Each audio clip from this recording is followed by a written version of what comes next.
Você já se sentiu fora do lugar num ambiente onde teoricamente todos deveriam ser tratados iguais? No voo 327 da Latam, entre São Paulo e Recife, Dona Célia ajustava os óculos com cuidado enquanto acomodava sua pequena mala de mão no compartimento acima da poltrona 3A, primeira classe. Usava um vestido azul claro, sapatos baixos e um colar de pérolas que herdou da mãe. Era o presente que se deu ao se aposentar como chefe de operações de uma das maiores empresas de logística do país. Quis comemorar com um voo confortável rumo ao litoral para ver a neta que não via havia meses. Enquanto ajeitava o cinto, uma jovem branca, loira, com blazer da grife francesa e salto alto, olhou para ela com um riso curto e debochado. "A senhora tá perdida, não?" Disse rindo como se fosse uma piada entre amigas. "Acho que a econômica é lá atrás." O comissário de bordo, um rapaz de pouco mais de 20 anos, hesitou por um segundo. Olhou para Dona Célia, depois para a jovem. Em vez de intervir, desviou o olhar fingindo não ter ouvido nada. Dona Célia apenas sorriu. Um sorriso pequeno, discreto. Olhou ao redor, viu as cabeças se virando, alguns cochichos, e respirou fundo. Já passara por isso antes. Não era surpresa, mas ainda assim doía. A moça se acomodou na poltrona ao lado, ainda rindo baixinho, como se estivesse se divertindo com a confusão. Pegou o celular e digitou algo rápido, soltando mais uma risada abafada. O avião ainda não decolou. E Dona Célia ainda não disse nada.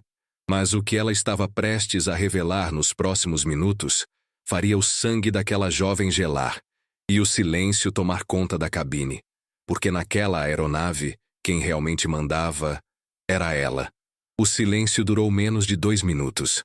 O suficiente para a jovem ao lado revirar os olhos, abrir um tablet reluzente e colocar os fones de ouvido. Ela nem se deu o trabalho de olhar novamente para Dona Célia, como se sua presença ali fosse um incômodo a ser ignorado. O embarque ainda não havia terminado quando outro passageiro passou pelo corredor e, ao notar Dona Célia sentada na primeira classe, sorriu amplamente. "Dona Célia? A senhora por aqui?" Ela levantou os olhos e encontrou o rosto familiar de Jonas, um ex-funcionário da companhia aérea, hoje supervisor da equipe de solo no aeroporto de Congonhas. Ela o havia indicado para a promoção 2 anos antes, quando ainda atuava no conselho de administração. "Jonas, que bom te ver, meu filho. É sempre uma honra", ele disse com um brilho genuíno nos olhos. "A senhora vai para Recife? Ver minha neta. Prometi ensinar ela a fazer canjica do jeitinho que sua avó me ensinou", respondeu com um sorriso caloroso. A jovem loira desviou os olhos do tablet, percebendo a conversa. Por reflexo, franziu o senho, como se estivesse tentando entender o que estava acontecendo. Jonas, por outro lado, pareceu notar o desconforto pairando no ar. "A senhora está bem instalada? Precisa de algo?" "Tudo certo, querido. Só esperando o voo decolar." Ele se despediu com um leve toque no ombro dela e uma reverência discreta, que não passou despercebida. A jovem o observou voltar para a porta de desembarque, ainda confusa. Olhou para Célia de novo, agora com um misto de desconfiança e desconforto. Quando o voo finalmente decolou, a tensão ainda flutuava no ar. Célia observava a paisagem pela janela. As nuvens engoliam São Paulo devagar, e ela se perdia em pensamentos. De quando era uma das poucas mulheres negras em reuniões com diretores engravatados, da primeira vez que a confundiram com a copeira mesmo sendo a responsável pelo plano logístico de uma operação bilionária. Velhas feridas, cicatrizadas, mas nunca esquecidas. "A senhora é famosa?" perguntou a jovem sem tirar os olhos da taça de espumante que o comissário acabara de servir. Dona Célia virou-se com gentileza. Não havia ironia na resposta. "Famosa não, só trabalhei muito." "Ah, é que aquele cara te conhecia. Achei curioso", disse tentando parecer casual, mas claramente inquieta com a presença da senhora negra ao lado. "Ele trabalhou comigo por anos. É um bom rapaz." Fez uma breve pausa. "Na verdade, fui eu quem assinou a carta de recomendação que fez ele ser promovido." A jovem forçou um sorriso, mas seu rosto perdeu parte da cor. Antes que pudesse responder, o comissário voltou para oferecer o cardápio. Dona Célia agradeceu, enquanto a moça ainda analisava o menu com desdém. Que difícil escolher entre filé e ravioli. Mas acho que vou de filé. Disse isso em voz alta, como se estivesse tentando reafirmar uma suposta superioridade no ambiente. Dona Célia permaneceu serena. Gosto mais do ravioli. É feito com queijo do sertão. A receita é da avó de um dos nossos antigos chefes de cozinha. Ainda mantém no cardápio em homenagem a ela. Nossos? Perguntou, arqueando uma sobrancelha. Sim, eu faço parte do conselho da empresa aérea. Pelo menos até mês que vem, quando me aposento de vez. Mas continuo prestando consultoria em alguns processos internos, principalmente os que envolvem treinamentos e diversidade. A moça engoliu seco. O garfo que segurava bateu leve no prato, fazendo um som agudo. Tentou disfarçar o susto com um gole apressado de espumante. Ah, que interessante. Eu não sabia. Normal. Muita gente não se preocupa em saber quem está ao lado. Disse sem qualquer acidez, apenas como um fato. O silêncio voltou a pairar entre as duas. Mas agora era outro. A jovem mexia no celular inquieta. Suas mãos tremiam levemente enquanto alternava entre aplicativos. Talvez buscando o nome da mulher ao lado. Talvez refletindo sobre o que tinha acabado de ouvir. Minutos depois, uma turbulência leve sacudiu o avião. O comissário passou avisando que o serviço seria pausado. A moça ficou ainda mais nervosa. Tentava parecer confiante, mas olhava com frequência para Dona Célia, como se esperasse alguma resposta para o desconforto que sentia. Não do avião, mas de si mesma. A senhora viaja muito? Perguntou num tom mais humilde. Bastante. Desde jovem. Comecei pegando ônibus de São Miguel dos Campos até Maceió para estudar. Depois vieram os aviões, os trens, as reuniões em Brasília, Buenos Aires, Madrid, mas nunca me acostumei com certos olhares. Alguns não mudam nem com o tempo nem com a posição. A jovem baixou os olhos. Me desculpa, pelo que eu disse quando entrei. Foi ridículo da minha parte. Dona Célia a olhou com calma. Havia compaixão, mas também firmeza. Foi sim, mas não foi só ridículo. Foi cruel, porque você não pensou que eu poderia estar aqui por mérito. Você viu minha cor, minha idade, talvez minha roupa, e decidiu que eu não pertencia. A moça tentou interromper, mas Célia continuou, com voz baixa. Isso não é sobre mim. Eu vou e volto da primeira classe há anos. Já jantei com ministros. Já sentei na frente de CEO que não sabiam que eu era a dona da reunião. O problema não é o que eu sinto. É o que a sua atitude diz sobre quem você é. E quantas outras pessoas você já tratou assim sem nem perceber? A jovem ficou muda. Sua respiração acelerou. Estava visivelmente constrangida. Eu nunca pensei por esse lado. Eu achei que era só uma brincadeira. Brincadeiras que humilham não são brincadeiras. São armas disfarçadas de riso. O comissário passou novamente, recolhendo pratos. Lançou um olhar breve, respeitoso para Dona Célia. A jovem observou isso. Dessa vez, sem ironia. Apenas observou. Quando o avião começou a descer em Recife, o clima entre elas havia mudado completamente. A moça não dizia mais nada. Mexia nos dedos como se tentasse encontrar palavras que não existiam. Antes do pouso, Célia retirou um pequeno envelope da bolsa. Nele havia um cartão. Caso um dia precise aprender a escutar antes de julgar, está aqui meu contato. Participo de um grupo que promove mentorias para jovens profissionais, inclusive mulheres, inclusive brancas. A moça pegou o cartão como quem segura um espelho. Obrigada, de verdade. Eu preciso disso. Todos precisamos. Inclusive eu, às vezes. O avião pousou. Enquanto os passageiros desembarcavam, uma funcionária da companhia aérea aguardava na porta da aeronave. Dona Célia, seja bem-vinda a Recife. Carro já está aguardando lá fora. A moça olhou surpresa. Célia sorriu. Dessa vez com leveza. Obrigada, querida. Vou só esperar o pessoal sair com calma. Ao passar pela porta, a jovem virou-se. Posso te escrever? Pode. Mas só se for para continuar a conversa, não para pedir desculpa. A gente não aprende pedindo perdão. Aprende ouvindo. A jovem assentiu. Com um nó na garganta, desceu a escada do avião. E ali, sob o céu quente de Pernambuco, entre o som dos motores e o cheiro salgado do mar ao longe, ficou claro quem realmente tinha classe naquela história. O carro que aguardava Dona Célia era um sedã executivo preto, com ar-condicionado já ligado, e garrafinhas de água gelada no banco de trás. O motorista, um rapaz magro de pele morena, com sotaque carregado do sertão, abriu a porta para ela com um sorriso tímido. Bom dia, Dona Célia. Tudo certinho? Tudo certo, Raimundinho. E você, como vai sua mãe? Tá melhorando. A cirurgia deu certo. A senhora ajudou demais, viu? Eu nunca vou esquecer. Ela apenas assentiu com um gesto carinhoso, colocando a mão sobre a dele por um breve segundo. Era isso que mais gostava de sentir. Saber que, nos bastidores, fazia diferença real na vida de quem, como ela, veio de onde ninguém esperava que desse certo. Enquanto o carro seguia pelas avenidas de Recife, passando por prédios altos e grafites coloridos nos muros, Dona Célia olhava para fora com atenção. Os contrastes da cidade lhe eram familiares. Sabia como a beleza podia conviver com a negligência, como a orla podia esconder morros inteiros invisíveis para quem se fingia cego. Do outro lado da cidade, em um hotel com vista para o mar, Carolina, a jovem loira do voo, encarava o cartão que recebera com um misto de vergonha e curiosidade.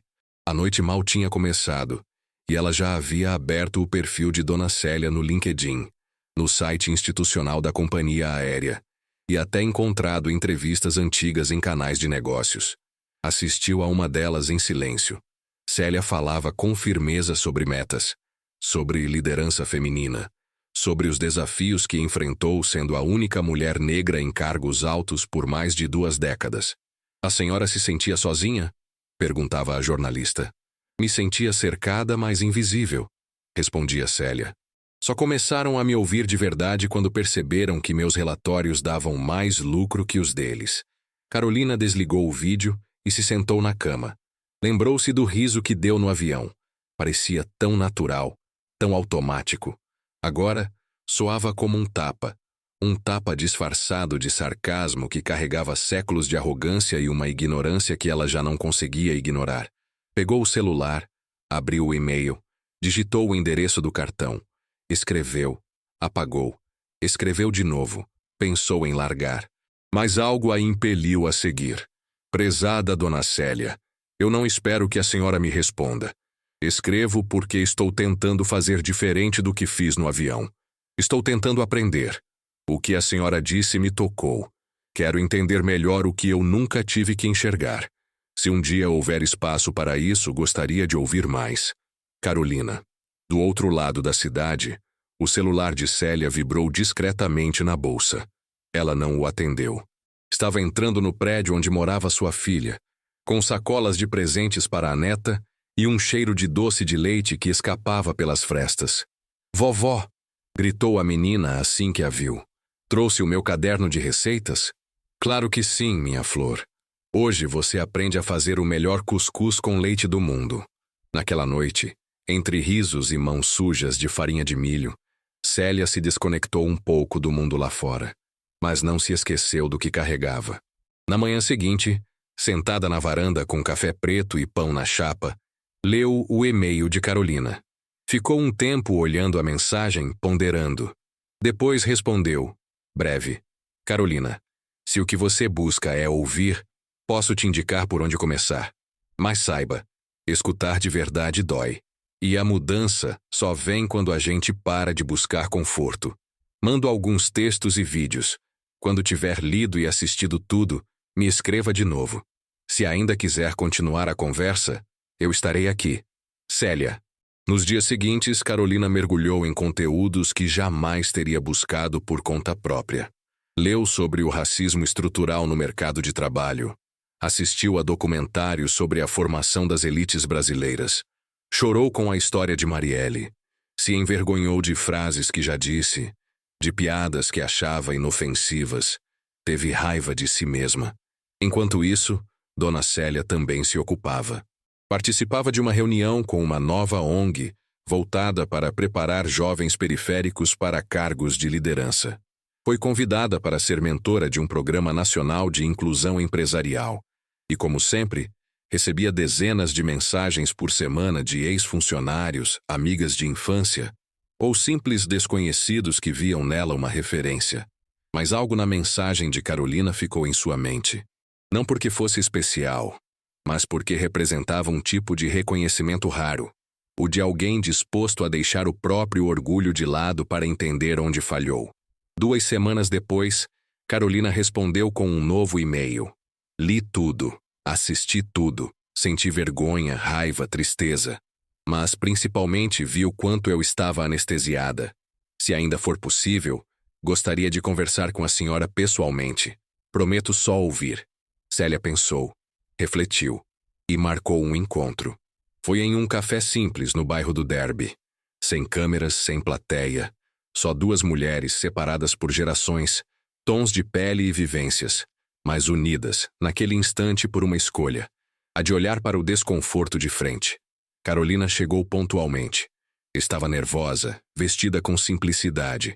Quando Célia entrou, ela se levantou de imediato. Obrigada por ter vindo. Eu não vim por você. Vim porque acredito que alguns silêncios precisam ser quebrados, disse, sentando-se. Durante quase 1 hora, Carolina falou pouco. Ouviu Célia contar sobre sua infância, sobre o primeiro estágio onde foi chamada de doméstica por um colega, sobre a reunião em que teve sua pauta ignorada até que um homem branco repetisse a mesma ideia e fosse aplaudido, sobre como aprendeu a não sorrir demais, a se vestir sempre de forma neutra, a medir cada palavra. Você não precisa passar por isso para entender, mas precisa se dispor a olhar com honestidade. Reconhecimento sem ação é só culpa, e culpa paralisa. Eu quero agir, mas tenho medo de errar de novo. Vai errar. Todos erramos. O que muda é o que você faz depois do erro. Quando o café terminou, Carolina estendeu a mão, mas Célia a puxou para um abraço. Foi breve, mas verdadeiro. Não me agradeça agora, disse com um sorriso leve. Me agradeça quando você usar sua posição para abrir espaço para alguém que nunca teve a chance de sentar ao seu lado. Na volta para casa, Carolina olhou pela janela do carro e pensou em quantas vezes tinha se achado boa só por não ser abertamente preconceituosa. Agora entendia. O racismo não se sustentava apenas nos gritos ou xingamentos, mas no silêncio, na omissão, nas risadas disfarçadas. E prometeu a si mesma que não seria mais cúmplice do silêncio. 3 meses se passaram desde o voo para Recife. O episódio, embora tenha ficado restrito aos poucos que presenciaram e a alguns poucos mais que ouviram sussurros da história, seguia reverberando em lugares silenciosos, em olhares diferentes, em palavras mais cuidadosas, em decisões que antes seriam automáticas. Carolina agora fazia parte de um grupo de estudos dentro da empresa em que trabalhava, voltado para a inclusão e diversidade. Não havia cargo oficial, nem bônus envolvido.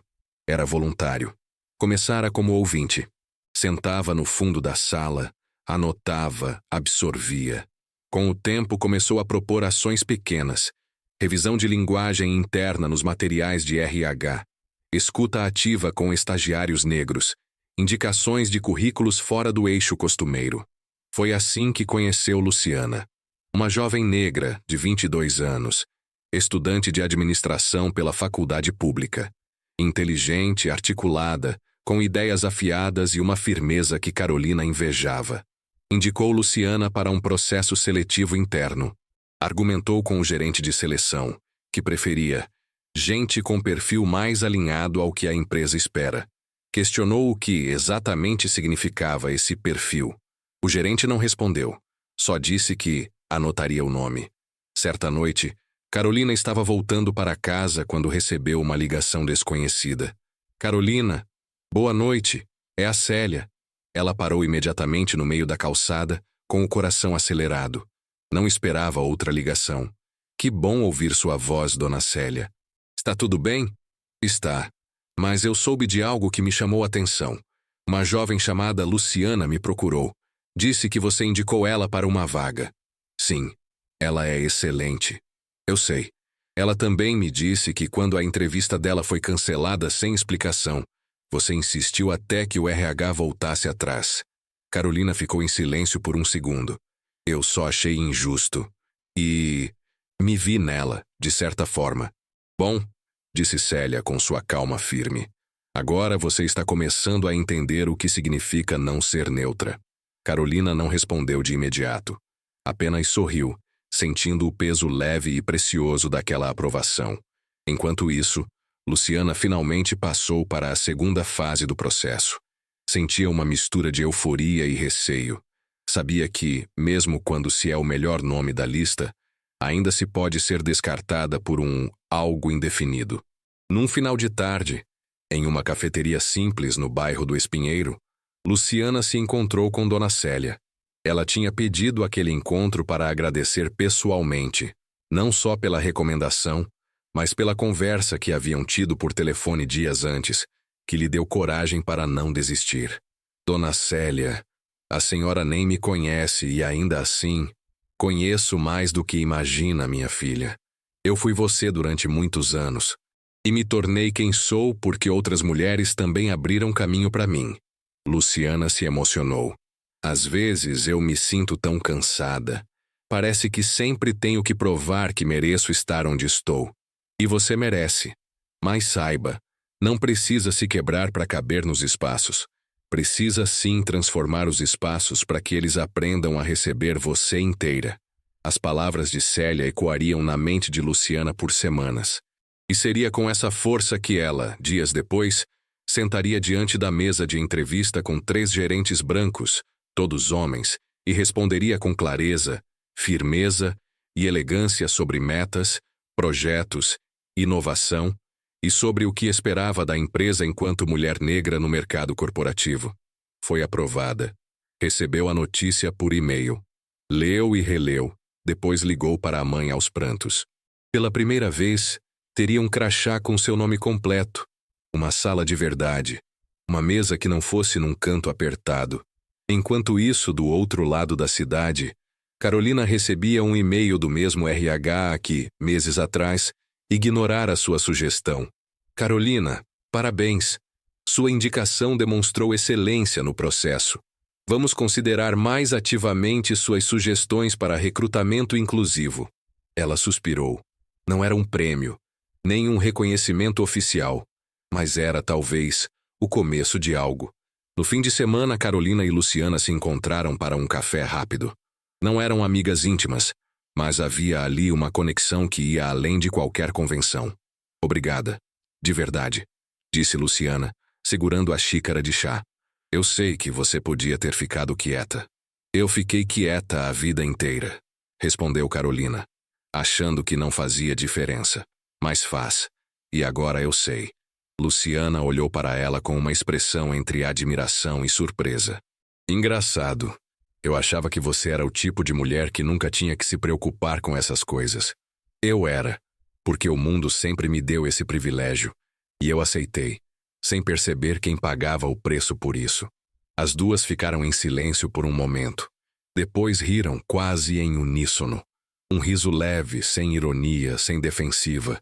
Um riso de quem reconhece a estrada longa, mas também a importância de cada passo. Na mesma semana, Dona Célia foi convidada para participar de uma audiência pública na Câmara Municipal do Recife, sobre equidade racial no mercado de trabalho. Relutou no início. Já tinha discursado demais, ouvido aplausos vazios, promessas que não se concretizavam. Mas resolveu ir. Na audiência, ao fim de sua fala, Célia não pediu palmas, pediu dados. Eu quero saber quantos cargos de liderança em empresas públicas e privadas nesta cidade são ocupados por pessoas negras. Quero saber quantos jovens negros acessaram estágio pelas universidades nos últimos 5 anos. E quero saber o que os senhores pretendem fazer com essa informação. A sala ficou em silêncio. Um silêncio constrangido, incômodo. O tipo de silêncio que precede mudanças, ou covardias. Ao fim do evento, uma mulher a procurou. Era secretária de Desenvolvimento Social. Disse que queria criar um programa piloto de mentorias com mulheres negras em posição de liderança. Eu não sou símbolo. Eu sou resultado, respondeu Célia. Se quiser que eu participe, tem que ser com orçamento, com equipe e com autonomia. A secretária assentiu, sem contestar. No fim daquele dia, Célia voltou para casa cansada, mas em paz. A neta a esperava com um desenho nas mãos. Era ela mesma, com um vestido azul, segurando um microfone. Acima, uma faixa pintada com letras coloridas. A vovó muda o mundo. Ela segurou o papel emocionada. Que lindo, meu amor. Mas você sabe, a vovó só fala. Quem muda o mundo são as pessoas que escutam. E naquele exato instante, Carolina, do outro lado da cidade, enviava um e-mail para a diretoria executiva da empresa onde trabalhava.